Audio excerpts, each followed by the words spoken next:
संस्कृत के YouTube channel देववाणी में आप सभी का स्वागत है।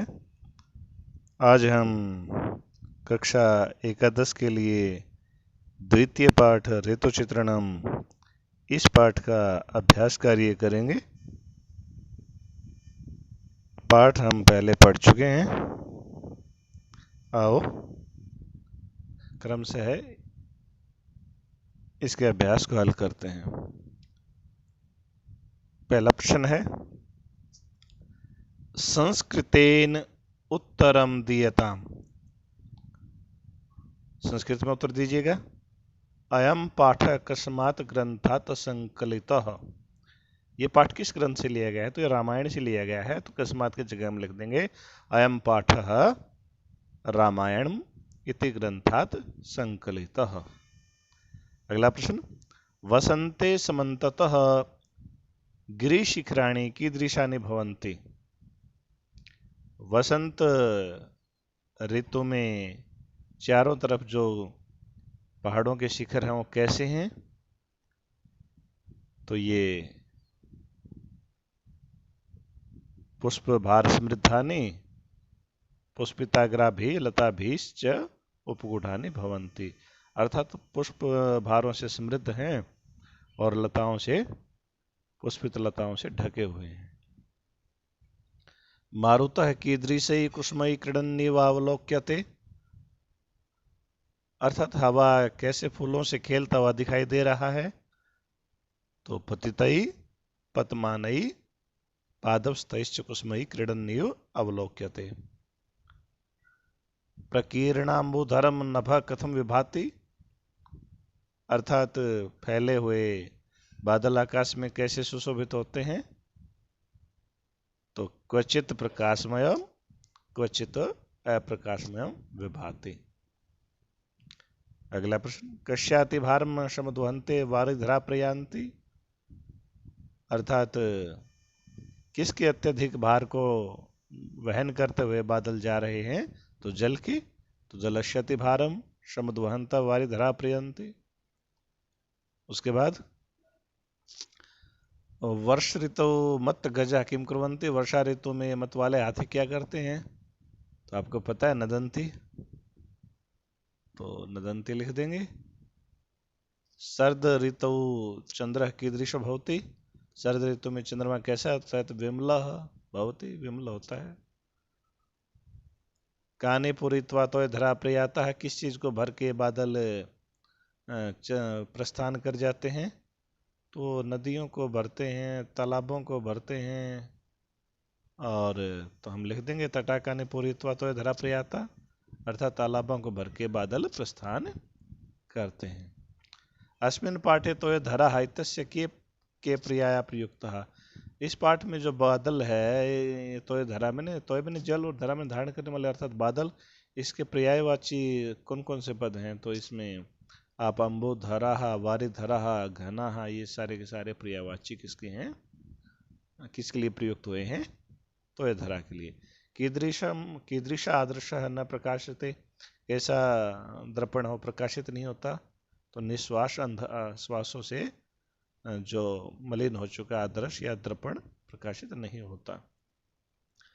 शिशिर ऋतु सरितः कई भांति। शिशिर ऋतु में नदियां किसके द्वारा सुशोभित होती हैं? तो तीरई भांति, अर्थात किनारों से सुशोभित होती हैं। तो ये मैंने सभी के उत्तर इसमें आपके स्क्रीनशॉट में भी देख रहे हैं कि आप सभी के उत्तर दिए हुए हैं, तो आप इनको एक बार देख लीजिएगा। अगला प्रश्न है, रिक्त स्थानानि पूरयत। तो समन्ततः चारों तरफ क्या है? पुष्प भार समृद्धानि शिखराणि सन्ति। अगला, नभः आकाश प्रकीर्णाम्बोधरम विभाति, फैले हुए बादलों से सुशोभित है। अगला, वारिधरा महिधराणाम श्रृंगेषु, तो क्या करके बार बार? विश्रम्य प्रयान्ति, अर्थात विश्राम कर करके फिर से प्रस्थान कर रहे हैं। अगला, तो ये धरा नभः, तो त्यक्त्वा आ जाएगा। प्रियातः, अर्थात आकाश को छोड़कर बादल प्रस्थान कर रहे हैं। निश्वास अंधा आदर्श चंद्रमा न प्रकाशते, अर्थात सांसों से मलिन हो चुके दर्पण के समान चंद्रमा दिखाई नहीं दे रहा है।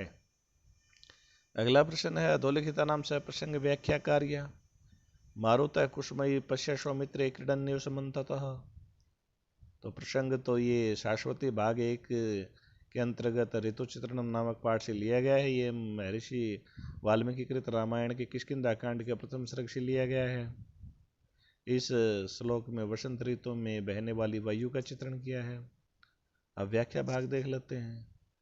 तो वसंत ऋतु में हवा के कारण कुछ फूल पौधों के ऊपर हैं, तो कुछ गिर रहे हैं, कुछ गिर चुके हैं, तो उनसे ऐसा लगता है कि हवा इन फूलों के साथ मानो क्रीड़ा कर रहा हो। अगला निश्वास अंध इव आदर्श चंद्रमा न प्रकाशते। तो प्रसंग तो वही है। इसमें हेमंत ऋतु में चंद्रमा की चांदनी के फीके पड़ने के का वर्णन है। तो इसमें हेमंत ऋतु में चंद्रमा की कांति फीकी पड़ जाती है और उसका प्रकाश मलिन हो जाता है। उसी प्रकार जैसे हम सर्दी में जब मुख से सांस छोड़ते हैं दर्पण के ऊपर, तो दर्पण मलिन हो जाता है जिसमें चेहरा दिखाई नहीं देता। तो उसी प्रकार चंद्रमा भी नहीं दिखाई दे रहा है। इससे अगला है प्रकृति प्रत्यय से योजित व पद रचना करो। तो प्रकृति और प्रत्यय को जोड़कर पद रचना करनी है आपको। तो क्री जमा कत्वा, कत्वा कत्वा बचता है, कृत्वा बन जाता है। और क्रीड क्षत्रिय से क्रीडन बन जाता है। और गंध मतुप से गंधवान बन जाता है। सम निरुद्ध कथ प्रत्यय से सम ये उपसर्ग है, नी भी उपसर्ग है, रुद्ध धातु है, कथ प्रत्यय है, तो सन्निरुद्ध हम बन जाता है। इनसे हम वाक्य भी बना सकते हैं। कृत्वा से तो धरा वसुधाम निष्पन्न सस्याम कृत्वा नभ त्यक्ता प्रियाता। क्रीडन से मारुता कुष्म क्रीडन प्रवहति। गंधवान से गंधवान अयम काला सुरभिमाश वर्तते। सन्निरुद्धम शांतम महार्णवश्य इव पर्वत सन्निरुद्धम रूपम विभाति। अगला देखते हैं प्रकृति प्रत्यय विभाग। क्रियताम प्रकृति और प्रत्यय को अलग कीजिएगा। तो त्यक्तवा तो त्यज धातु है, कत्वा प्रत्यय है। विश्रम में भी उपसर्ग श्रम धातु है, लय प्रत्यय है, समुद्वहंत श्रम और उत उपसर्ग है और वह धातु है, क्षत्रिय प्रत्यय है।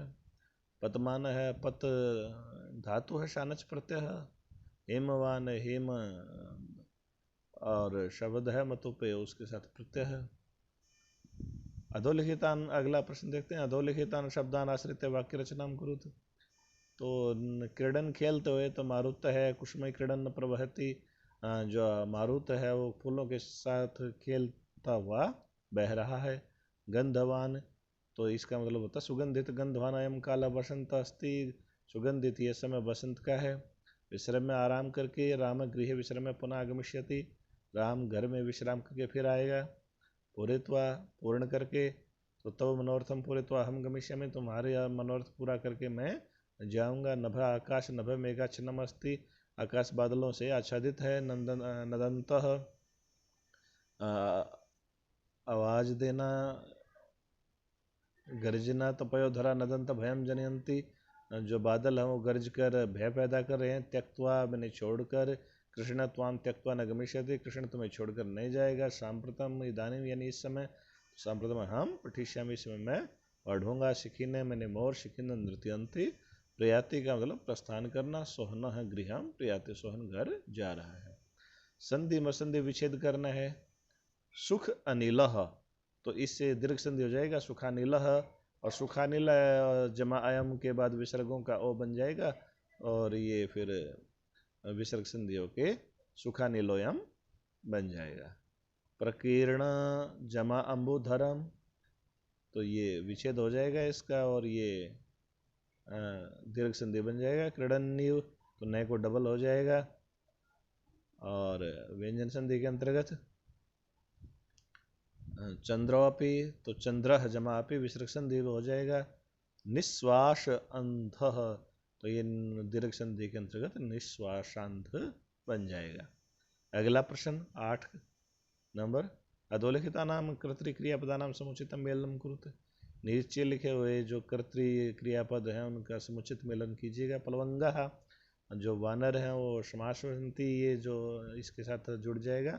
वनांता अर्थात वन में रहने वाले, भांति आ जाएगा सुशोभित होना। शिखिना मोर है वो, इसके साथ क्रिया आ जाएगी नृत्यंती,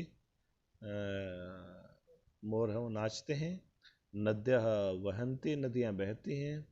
मत गजाः, मत वाले हाथी क्या करते हैं भाई, नदंती, आवाज़ करते हैं। प्रिया विहीना, और प्रिया से विहीन वो क्या करते हैं, ध्यान लगाते हैं, ध्यायंती। और घना है, बादल हैं वो बादल हैं वो, कौन सा शब्द देखो इसमें एक बार, वर्षंती, बरसते हैं। और कोई बाकी रह गया क्या, नहीं कुछ नहीं है। नद्या है इसमें वो, वहंती, नदियाँ बहती हैं, बीच में शायद छूट गया था। उसके बाद प्रश्न नंबर 9 देख लीजिएगा। अधोलिखितो श्लोक्यो अन्वयम प्रदर्शयत। तो समद्वहंत, इस श्लोक का अन्वय आप देख लीजिएगा। सलिल अतिभारम समुद्वहंत बलाकिन वारि धरा नदंत महीधराणाम महत्सु श्रृंगेशु विश्रम्य पुनः प्रयांति। अगला हंसो यथा, इसका आप अन्वय देख लीजिएगा। यथा हंस राजत पंजरस्था, यथा सिंह मंदर कंदरस्था, यथा वीर गर्वित कुंजरस्था च तथा आम्रस्य चंद्रापि बभराज। ये इसका अन्वय हो गया। अन्वय होता है जिस हम हिंदी व्याख्या करते समय आसानी हो जाती है, तो शब्दों का वह तालमेल बैठाना, जिससे वाक्य सीधा और सरल बन जाता है। प्रश्न नंबर 10 देखते हैं। अधोलिखितेषु श्लोकेषु प्रयुक्त अलंकाराणाम निर्देशम करोतु। तो पतयितये पतमानश्च क्रीडन्यो समन्ततः। तो पैवर्ण की आवृत्ति के कारण ये अनुप्रास अलंकार है, और पवन क्रीड़ा के कारण उत्प्रेक्षा अलंकार का प्रयोग इस श्लोक में किया गया है। उसके बाद वहंती वर्षंती, ये बार बार में ये आवृत्ति आई हुई है, आप देख ही पा रहे हो। नदंती, भांति, ध्यायंती में न की, तो ये अनुप्रास अलंकार है। और अगला रवि संक्रांत सौभाग्य, तो इस श्लोक में दर्पण और चंद्रमा की समानता के कारण उपमा अलंकार है, और श की आवृत्ति बार बार आ रही है, इसे अनुप्रास अलंकार भी है। अगला प्रश्न देखते हैं। अधोलिखित श्लोकेषु छंदो निर्देश कार्य। तो छंद निर्देशित कीजिएगा। वचित प्रकाशम वाला जो श्लोक है, इसमें उपजाति छंद है, क्योंकि इसमें एक 2 चरणों में इंद्रवज्रा, 2 में उपेंद्रवज्रा है। हंसो यथा पंजरस, इसमें इंद्रवज्रा छंद है, और अंतिम है रवि संक्रांत सौभाग्य, इसमें अनुष्टुप छंद है। आशा है आपको समझ में आया होगा। धन्यवाद।